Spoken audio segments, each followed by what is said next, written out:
Good morning students. कल हमने halogens के बारे में थोड़ा जाना था, उसकी भौतिक गुणों के बारे में अपन ने अध्ययन किया था। आज मेरे इस दूसरे लेक्चर में हम जो शेष बचे हुए भौतिक गुण हैं हैलोजन्स के, उसके बारे में जानेंगे। कल तक हमने अधात्विक गुण के बारे में पढ़ा था कि जितने भी हैलोजन्स हैं वो अधात्विक गुण दर्शाते हैं एक्सेप्ट आयोडीन।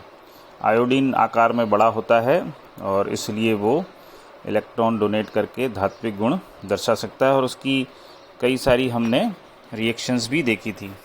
आज हम रंग के बारे में अध्ययन करेंगे। जो हैलोजन्स हैं वो सभी रंगीन होते हैं, और रंगीन होने का कारण ये है कि वे दृश्य प्रकाश का अवशोषण करते हैं और उस ऊर्जा से इलेक्ट्रॉन जो है उत्तेजित होकर उच्च ऊर्जा वाले कक्षा में चला जाता है, और जब वो लौटता है वापस तो वो ऊर्जा को जो है वापस बाहर दे देता है, निकाल देता है, और उस कारण वो रंगीन नज़र आते हैं। जिस रंग का अवशोषण होता है उसके संगत कलर का, उसके संगत रंग का वह दिखाई देता है।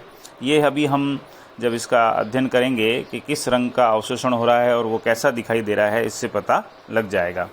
जो जितना छोटा होगा वो उतनी प्रबलता से जो है जो बाह्य इलेक्ट्रॉन जो है उसको अपनी ऊर्जा का वो अवशोषण करेगा, और उतनी ही ज़्यादा मात्रा में वो ऊर्जा जो है उत्सर्जित भी करेगा। तो हम जानते हैं कि फ्लोरीन जो है वो सबसे छोटे आकार का होता है, और इस वजह से वो सबसे अधिक ऊर्जा की उसमें आवश्यकता पड़ेगी उसको उत्तेजित करने के लिए इलेक्ट्रॉन को। और आयोडीन चूँकि आकार में बड़ा होता है तो वहाँ इलेक्ट्रॉन को उत्तेजित करने के लिए सबसे कम ऊर्जा की आवश्यकता होती है। और चूँकि फ्लोरीन जो कि हायर एनर्जी उसकी रिक्वायरमेंट है, इसलिए बैंगनी कलर के प्रकाश का अवशोषण करेगा, और इस वजह से उसके संगत रंग यानी पीले रंग का वो दिखाई देगा। तो फ्लोरीन के अंदर बैंगनी रंग जो है, जो अपना इलेक्ट्रोमैग्नेटिक स्पेक्ट्रा है उसमें जो उच्च ऊर्जा वाला भाग है बैंगनी रंग, वो उसका अवशोषण होता है, और जब वो उत्सर्जित करता है तो उसका संगत कलर पीले रंग का वो दिखाई देता है। और आयोडीन जो है वो हमेशा पीले रंग का जो है अवशोषण करेगा। पीला रंग जो है वो निम्न ऊर्जा का होता है, और जब उसका हम देखेंगे तो वो दिखाई देगा, संगत कलर उसका बैंगनी होता है। तो आयोडीन पीले रंग का अवशोषण करता है लेकिन दिखाई बैंगनी देता है। तो ये हमें ध्यान रखना है कि अवशोषित रंग अलग होगा और जो दृश्य रंग है वो उसका संगत कलर होगा। इसी तरह से क्लोरीन जो है वो हरा पीला रंग दर्शाता है, और ब्रोमीन जो है वो लाल भूरा रंग दर्शाता है। तो इस तरह से हम देखते हैं कि जितने भी हैलोजन्स हैं वो सभी रंगीन होते हैं। फ्लोरीन जो है वो पीले कलर का है, और उसके बाद में हरा पीला क्लोरीन, फिर लाल भूरा ब्रोमीन, और अंत में आयोडीन जो है वो बैंगनी रंग का होता है। अब जो इसका नेक्स्ट भौतिक गुण है वो है इलेक्ट्रॉन बंधुता। जैसा कि हम जानते हैं कि इन्हें अपना अष्टक पूर्ण करने के लिए एक इलेक्ट्रॉन की आवश्यकता होती है, इसलिए सभी हैलोजन जो है उनकी इलेक्ट्रॉन बंधुता, इलेक्ट्रॉन एफिनिटी जो है बहुत अधिक होती है। और क्लोरीन की इलेक्ट्रॉन बंधुता सर्वाधिक होती है। ये एक एक्सेप्शन है। वैसे देखा जाए तो क्लोरीन की ज़्यादा होनी चाहिए इलेक्ट्रॉन बंधुता, लेकिन यहाँ पर हम पाते हैं कि फ्लोरीन की जगह क्लोरीन जो है उसकी इलेक्ट्रॉन एफिनिटी ज़्यादा है। तो इसे हमें समझना पड़ेगा कि ऐसा क्यों होता है। तो जो भी क्वेश्चंस जिसमें एक्सेप्शंस आ जाते हैं वो बहुत इंपॉर्टेंट हो जाते हैं। तो ये आपसे पूछा जाएगा कि क्या कारण है कि क्लोरीन की इलेक्ट्रॉन बंधुता फ्लोरीन से ज़्यादा होती है, जबकि फ्लोरीन आकार में छोटा होता है। तो यहाँ पे अपन को इसको समझाना पड़ेगा, और इसका अपन को उत्तर ऐसे देना है कि द्वितीय आवर्त के जितने भी तत्व हैं उनके अंदर हम क्या करते हैं, वे पूर्ण पूरित कोश कहलाते हैं, और उसके अंदर 8 इलेक्ट्रॉन होते हैं। 8 में से हम 3, 4, 5, 6, 7 इस तरह से इलेक्ट्रॉन उसमें भरते हैं। तो जब हम फ्लोरीन को देखते हैं जो कि द्वितीय आवर्त में है, वे 8 में से 7 इलेक्ट्रॉन रखते हैं। तो जगह 8 की है और 7 इलेक्ट्रॉन आ चुके हैं, तो 8वां इलेक्ट्रॉन जब आएगा तो फ्लोरीन उसका स्वागत नहीं करेगा, क्योंकि वहाँ पर इलेक्ट्रॉन इलेक्ट्रॉन प्रतिकर्षण यानी इलेक्ट्रॉन रिपल्शन जो है हावी हो जाता है। लेकिन जब हम बात करते हैं क्लोरीन की, जो कि तृतीय आवर्त में है, तो तृतीय आवर्त में क्या होता है कि हम 18 इलेक्ट्रॉन की कैपेसिटी होती है तृतीय आवर्त की, और 18 में से हम 3, 4, 5, 6, 7 यही इलेक्ट्रॉन उसमें भरते हैं। और क्लोरीन के अंदर भी हम देखेंगे 18 में से हम 7 इलेक्ट्रॉन भर रहे हैं। तो यहाँ पर अगर 8वां इलेक्ट्रॉन आता है तो क्लोरीन उसका स्वागत करेगा, तो क्योंकि वहाँ पर जगह भी है तो इलेक्ट्रॉन इलेक्ट्रॉन प्रतिकर्षण वहाँ पर मौजूद नहीं होगा। तो फ्लोरीन में 8 में से 7 इलेक्ट्रॉन भरे होने की वजह से फ्लोरीन के अंदर इलेक्ट्रॉन इलेक्ट्रॉन प्रतिकर्षण होता है, इसलिए फ्लोरीन की इलेक्ट्रॉन एफिनिटी क्लोरीन से कम हो जाती है। और क्लोरीन के अंदर 18 में से 7 इलेक्ट्रॉन हैं, 8वां इलेक्ट्रॉन जब आएगा तो उसका वो आसानी से वो उसमें एडजस्ट हो जाएगा, और इसीलिए क्लोरीन की इलेक्ट्रॉन बंधुता फ्लोरीन से ज़्यादा होती है। ये जो यहाँ पर आपको बता रखा है कि इसके अंदर क्लोरीन के अंदर -87.5, फ्लोरीन की -83.6, ब्रोमीन की -82.2 और आयोडीन की -72 इलेक्ट्रॉन एफिनिटी होती है। तो ये जो मैंने आपको समझाया है कि तृतीय आवर्त के जितने भी तत्व हैं वे हमेशा उनकी जो इलेक्ट्रॉन बंधुता है वो द्वितीय आवर्त के तत्वों से हमेशा अधिक होगी। और इसी रीज़न के द्वारा हम ये समझा सकते हैं कि क्यों फॉस्फोरस की इलेक्ट्रॉन बंधुता नाइट्रोजन से ज़्यादा होती है, सल्फ़र की इलेक्ट्रॉन बंधुता ऑक्सीजन से ज़्यादा होती है। तो ये बहुत इंपॉर्टेंट क्वेश्चन है और कई बार आपसे पूछा जाता है। अब इसके बाद हम इसका अगला जो भौतिक गुण है उसके बारे में जानेंगे, वो है ऑक्सीकरण अवस्था। मैंने कल भी आपको बताया था कि ऑक्सीकरण अवस्था इसमें -1 से लगाकर और +7 तक होती है। और फ्लोरीन एक अकेला ऐसा परमाणु है जिसके अंदर तत्व है जिसके अंदर केवल एक ऑक्सीकरण अवस्था पाई जाती है, वो है -1। और उसका कारण ये है कि इसकी इलेक्ट्रोनेगेटिविटी सर्वाधिक होती है और इसलिए हमेशा ये ऋणायन के रूप में रहेगा, और जब ये ऋणायन के रूप में रहेगा तो इसकी ऑक्सीकरण अवस्था हमेशा -1 होगी, और ये कभी भी धन आवेशित ऑक्सीकरण अवस्था प्रदर्शित नहीं कर सकता है। अब हम बात करते हैं दूसरे अन्य जो हेलोजेंस हैं इस वर्ग के, उसके अंदर आप देखेंगे कि +1 और -1 दोनों ही ऑक्सीकरण अवस्था जो है उसमें पाई जाएगी। इसमें डिपेंड करेगा कि वो हेलोजन जो है वो किसके साथ में जुड़ रहा है। अगर वो HF, HCl, HBr, HI बनाता है यानी हेलो एसिड्स बनाता है, तो हेलो एसिड्स जब बनेगा तो उसमें ऑक्सीकरण अवस्था का मान -1 रहेगा। किंतु यदि वो अंतर हेलोजन कंपाउंड यानी फ्लोरो यौगिक बनाएगा, दोनों जुड़ने वाले जो हैं वो हेलोजेंस ही हों, जैसे ClF, BrF, IF, तो वहाँ पर आप देखेंगे कि क्लोरीन, ब्रोमीन और आयोडीन की जो ऑक्सीकरण अवस्था है वो +1 होगी, क्योंकि -1 तो फ्लोरीन की हो जाएगी। इसी तरह से जो ऑक्सी एसिड्स होते हैं हेलोजन के, इनके अंदर भी आप पाएंगे कि जो क्लोरीन, ब्रोमीन और आयोडीन है उनकी ऑक्सीकरण अवस्था +1 होती है। तो +1 ऑक्सीकरण अवस्था कहाँ पाई जाती है? एक तो इंटर हेलोजन कंपाउंड्स जिसमें ऋणायन फ्लोरीन हो, और ऑक्सी यौगिकों में भी +1 ऑक्सीकरण अवस्था पाई जाएगी। अब यहाँ पर हम देखते हैं कि +1 के बाद में जो ऑक्सीकरण अवस्थाएं हैं वो है +3, +4, +5, +6, +7। और ये जो विषम संख्या वाली ऑक्सीकरण अवस्थाएं हैं वो हम कैसे पाएंगे? हेलोजन के अंदर NH2NP5 इलेक्ट्रॉनिक कॉन्फ़िगरेशन होता है, यानी 3 जो इलेक्ट्रॉन युग्म हैं वो हम पेयर्ड अवस्था, युग्मित अवस्था में हैं तो हम उनको अनपेयर करेंगे। जब पहले पेयर्ड इलेक्ट्रॉन को अनपेयर करेंगे तो हमारे पास में 3 अयुग्मित इलेक्ट्रॉन हो जाएंगे और वो आपको +3 ऑक्सीडेशन स्टेट दर्शाएगा। इसी तरह से दूसरे को जब हम अयुग्मित करेंगे, दूसरे युग्म को, इलेक्ट्रॉन युग्म को, तो वहाँ पर 5 अयुग्मित इलेक्ट्रॉन हो जाएंगे, जैसा कि चित्र में दर्शाया गया है। तो 5 अयुग्मित इलेक्ट्रॉन हो जाने से उसकी ऑक्सीकरण अवस्था +5 हो जाएगी।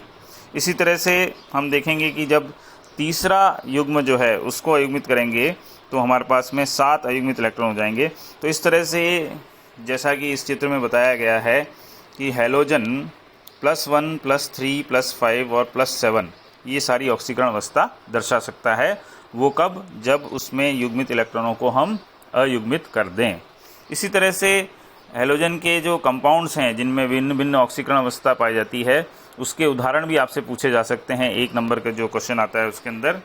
तो यहाँ पर आपसे पूछा जा सकता है कि ऐसे अंतरा हैलोजन यौगिकों के नाम दीजिए जिसमें ऑक्सीकरण अवस्था क्लोरीन, ब्रोमीन, आयोडीन की +3 होती है। तो आंसर होगा ClF3, BrF3 और IF3।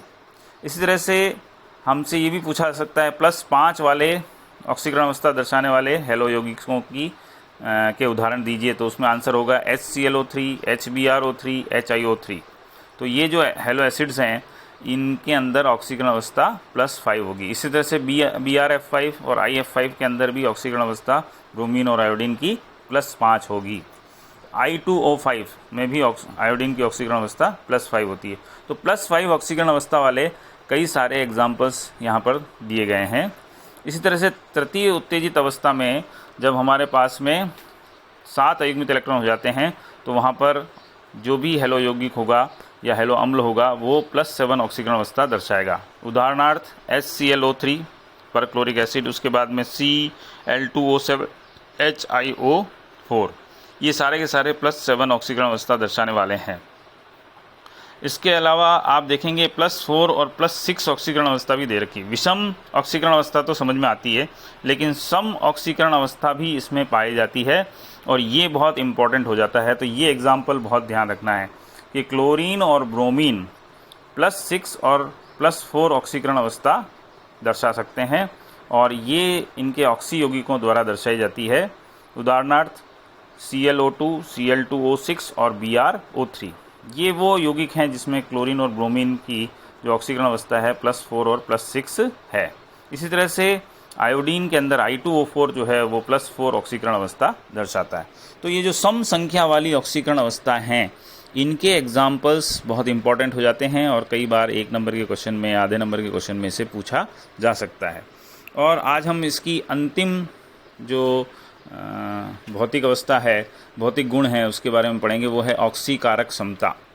पहले तो ये समझना होगा कि ऑक्सीकारक क्षमता होती क्या है। ऑक्सीडाइजिंग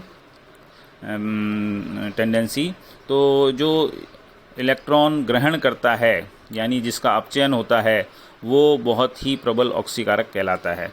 तो हैलोजन हमेशा अपना अष्टक पूर्ण करने के लिए एक इलेक्ट्रॉन ग्रहण करता है और जब वो इलेक्ट्रॉन ग्रहण करता है तो उसका आसानी से अपचयन हो जाता है। जिसका आसानी से अपचयन हो जाता है वे प्रबल ऑक्सीकारक पदार्थ की तरह कार्य करते हैं। लेकिन यहाँ पर ये बहुत इम्पॉर्टेंट हो जाता है कि इनके ऑक्सीकरण विभव के मान जो हैं वो कैसे ज्ञात किए जाएं, और इसे हम बॉर्न हेबर साइकिल के द्वारा, बॉर्न हेबर चक्र के द्वारा ज्ञात कर सकते हैं। जो समीकरण है यहाँ पे दर्शाई गई है X2, हाफ X2 जो कि गैसीय अवस्था में है, एक इलेक्ट्रॉन ग्रहण करके X माइनस जलीय अवस्था में कन्वर्ट हो जाता है। तो ये कई सारे पदों में विभक्त है और जब इन सारे पदों को हम देखेंगे तब जाके जो है हम उसके ऑक्सीकरण विभव का मान निकाल सकते हैं। हम आयोडीन की बात करें तो आयोडीन ठोस अवस्था में होता है, तो हम सर्वप्रथम उसे लिक्विड में कन्वर्ट करेंगे और किसी ठोस को द्रव में, लिक्विड में कन्वर्ट करने के लिए हीट ऑफ फ्यूज़न दी जाती है। तो पहली ऊर्जा जो यहाँ पर लगेगी वो है हीट ऑफ फ्यूज़न, जब आयोडीन ठोस से द्रव अवस्था में बदलेगा। इस तरह से ब्रोमीन जो है वो द्रव अवस्था में होती है तो उसको हमको गैसीय अवस्था में कन्वर्ट करना पड़ेगा, आयोडीन को भी करना पड़ेगा। तो उसके लिए हम हीट ऑफ वेपराइजेशन यानी वाष्पन ऊष्मा देंगे और वाष्पन ऊष्मा देने पर कोई भी द्रव जो है वो गैस में कन्वर्ट हो जाएगा। अब ये जो गैसीय परमाणु है वो अभी अणु है, उस अणु को हम परमाणु में विभक्त करेंगे और उसके लिए हमें हीट ऑफ डिसोसिएशन देनी पड़ेगी। हीट ऑफ डिसोसिएशन HD देने के पश्चात हमें गैसीय अवस्था में हैलोजन परमाणु प्राप्त हो जाएगा और ये जो गैसीय परमाणु है हैलोजन का वो क्या करेगा, ऊर्जा ग्रहण करेगा, जिसे इलेक्ट्रॉन को ग्रहण करेगा और उसमें से ऊर्जा मुक्त होगी जिसे हम इलेक्ट्रॉन बंधुता कहते हैं। और इलेक्ट्रॉन बंधुता के पश्चात ये जो गैसीय ऋणायन है वो गैसीय ऋणायन क्या करेगा, जल से क्रिया करके जलायोजित ऋणायन बनाएगा और जब जलायोजित ऋणायन बनेगा तो हीट ऑफ हाइड्रेशन यानी जलायजन ऊष्मा बाहर निकलेगी। तो इस तरह से जो हमने पहली रिएक्शन देखी थी वो कई सारे पदों में विभक्त होकर हमें कई सारी ऊर्जाएं उसमें इन्वॉल्व होती है। Heat of fusion, heat of vaporisation, heat of dissociation, electron affinity, और हीट ऑफ हाइड्रेशन। तो जब विभव की गणना करेंगे तो हम हीट ऑफ फ्यूज़न को जोड़ेंगे। E इक्वल टू हो जाएगा half HF plus half HV plus half HD minus electron affinity, क्योंकि ये एनर्जी बाहर निकल रही है, और माइनस हीट ऑफ हाइड्रेशन। इन सब का जब हम जोड़ करेंगे तब जाके जो है हमें हेलोजेंस का इलेक्ट्रॉन विभव प्राप्त होगा, E वैल्यू प्राप्त होगी। और ये जो सारणी है 10.3, उसमें आपको दर्शाया गया है कि इनकी इलेक्ट्रॉन विभव कितने हैं। तो इलेक्ट्रॉन विभव जो है वो सर्वाधिक फ्लोरीन का होता है, क्लोरीन का नहीं होता, जबकि क्लोरीन की जो हमने देखी थी इलेक्ट्रॉन बंधुता वो सर्वाधिक होती है। लेकिन ऑक्सीकरण क्षमता जो है वो फ्लोरीन की ज़्यादा होती है, ऑक्सीकारक क्षमता, क्योंकि जो फ्लोरीन है जब जलायजित उस यौगिक बनाएगा तो उसमें काफ़ी मात्रा में एनर्जी निकल जाती है और इस वजह से वो शक्तिशाली जो है ऑक्सीकारक पदार्थ हो जाता है। तो फ्लोरीन सबसे शक्तिशाली ऑक्सीकारक पदार्थ है और आयोडीन जो है वो सबसे कम ऑक्सीकारक होती है। और मैंने जैसा कि बताया कि हीट ऑफ हाइड्रेशन के कारण जो है फ्लोरीन की जो ई मान है वो अधिक हो जाता है। तो ये जो अभी तक हमने भौतिक गुण पढ़े हैं वो बहुत इंपॉर्टेंट हैं। उसमें से जो अंतिम दो अपन ने पढ़े हैं, इलेक्ट्रॉन बंधुता वाला, ऑक्सीकरण अवस्था वाला और ऑक्सीकारक क्षमता वाला, ये तीनों जो गुण हैं 8, 9 और 10, ये बहुत इंपॉर्टेंट है और एग्ज़ाम में पूछे जाते हैं। तो इसका आपको बहुत ही अच्छी तरह से अध्ययन करना है। नेक्स्ट जो है अपन पढ़ेंगे रासायनिक गुण, वो मैं अगले वीडियो में आपको बताऊंगा। आज के लिए इतना ही। Thank you.